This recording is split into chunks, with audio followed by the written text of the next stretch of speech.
Hi friends, आज हम दुनिया के टॉप 10 फाइनेंशियल क्राइसिस के बारे में एक दिलचस्प और सीखने वाली सीरीज लेकर आए हैं, जिसमें हम संक्षेप में बताएंगे कि यह संकट कैसे उत्पन्न हुआ, इसके क्या कारण थे और आखिर में हम इन संकटों से क्या सीख सकते हैं। एक बात और दोस्तों, मैं आपको बता दूं कि यह वीडियो भी हमारी आर्टिफिशियल इंटेलिजेंस की सीरीज में से एक है। यह वीडियो विभिन्न एआई टूल्स की मदद से बनाया गया है। So without waiting for more, let's start.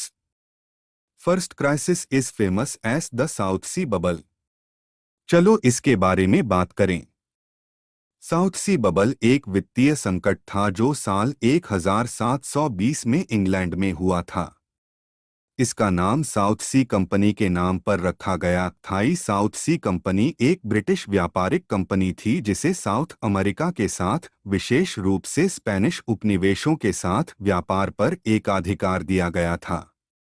Company को साउथ अमेरिका में स्पेनिश उपनिवेशों को गुलामों की आपूर्ति करने का विशेष अधिकार भी दिया गया था।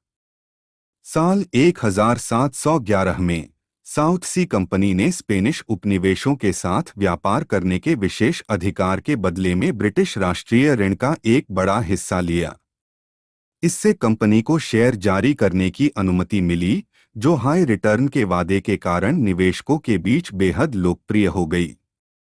साउथ सी कंपनी के शेयर की कीमत अटकलों और प्रचार से तेजी से बढ़ी।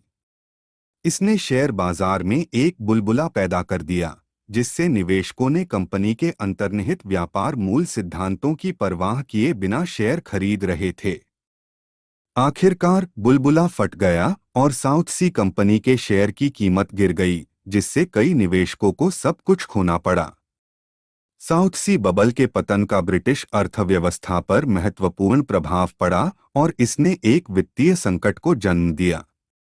यह एक काल्पनिक बुलबुला था जिसने साउथ सी कंपनी के शेयर की कीमत को दुर्घटनाग्रस्त होने से पहले देखा और कई निवेशकों के लिए वित्तीय बर्बादी का कारण बना। इस सत्य घटना से हम सबको कुछ सीखना चाहिए, जैसे पहला, प्रचार में न फंसें। साउथ सी बबल प्रचार और अटकलों से प्रेरित था। निवेशकों ने कंपनी के व्यवसाय या संभावनाओं को पूरी तरह से समझे बिना कंपनी के शेयर खरीद लिए। इससे यह सीख मिलती है कि किसी विशेष निवेश के प्रचार में न फंसें और निवेश संबंधी कोई भी निर्णय लेने से पहले पूरी जांच पड़ताल कर लें। दूसरा, झुंड मानसिकता से बचें। साउथ सी बबल के दौरान कई निवेशकों ने भीड़ का अनुसरण किया और साउथ सी कंपनी में सिर्फ इसलिए निवेश किया क्योंकि अन्य ऐसा कर रहे थे। इससे यह सीख मिलती है कि झुंड की मानसिकता से बचना चाहिए और अपने स्वयं के अनुसंधान और विश्लेषण के आधार पर स्वतंत्र निवेश निर्णय लेने चाहिए। तीसरा, फाइनेंशियल इनोवेशन से सावधान रहें। साउथ सी कंपनी एक नई कंपनी और नई पद्धति की वित्तीय संस्था थी और कई निवेशक उच्च रिटर्न के वादे से आकर्षित हुए थे।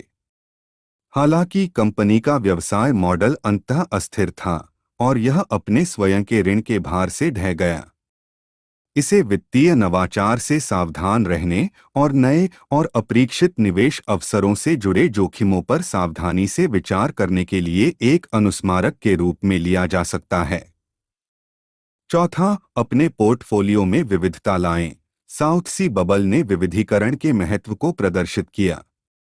बहुत से निवेशकों ने अपना सारा पैसा साउथ सी कंपनी में लगा दिया था और जब वह धराशायी हो गई तो उनका सब कुछ डूब गया। तो इससे यह सीख मिलती है कि हमें अपने पोर्टफोलियो में विविधता लानी चाहिए और अपने जोखिम को कम करने के लिए डिफरेंट क्लासेस ऑफ एसेट और इन्वेस्टमेंट में निवेश करना चाहिए। पांचवा, शामिल जोखिमों को समझें। अंत में साउथ सी बबल ने हमें दिखाया कि हर निवेश में जोखिम होता है। तो इससे सीखा जा सकता है कि किसी भी निवेश अवसर में शामिल जोखिमों को समझना और कोई भी निवेश निर्णय लेने से पहले उनकी जोखिम सहनशीलता पर सावधानी से विचार करना चाहिए। अंत में साउथ सी बबल एक वित्तीय संकट था जो साल 1720 में इंग्लैंड में हुआ था। यह प्रचार और अटकलों से प्रेरित था और इसके परिणामस्वरूप अंततः कई निवेशकों के लिए वित्तीय तबाही हुई। एक आम आदमी इस संकट से कई सबक सीख सकता है, जैसे प्रचार और झुंड की मानसिकता से बचने का महत्व, वित्तीय नवाचार से सावधान रहना, अपने पोर्टफोलियो में विविधता लाना और किसी भी निवेश अवसर में शामिल जोखिमों को समझना। इन पाठों को ध्यान में रखकर व्यक्ति भविष्य के वित्तीय संकटों के लिए खुद को बेहतर ढंग से तैयार कर सकते हैं और निवेश के बारे में अच्छे निर्णय ले सकते हैं। आपको वीडियो कैसा लगा आप जरूर कमेंट करके बताएं हमें। ये वीडियो हम लोग आर्टिफिशियल इंटेलिजेंस का टूल को यूज करते हुए बनाया है। हम पास्ट में हुए ऐसे फाइनेंशियल क्राइसिस के बारे में बहुत सारे वीडियो लेके आने वाले हैं, जिससे एक साधारण इंसान क्या सीख ले सकता है उसके बारे में हम बताएंगे इस वीडियो के द्वारा। अगर आपको अच्छा लगा प्लीज कमेंट करके बताइए और जुड़े रहिए। और कुछ भी फाइनेंशियल रिलेटेड क्वेरीज है आपको तो हमें आप लिख सकते हैं मेरा मनी मशीन @gmail.com पर। तब तक के लिए नमस्कार।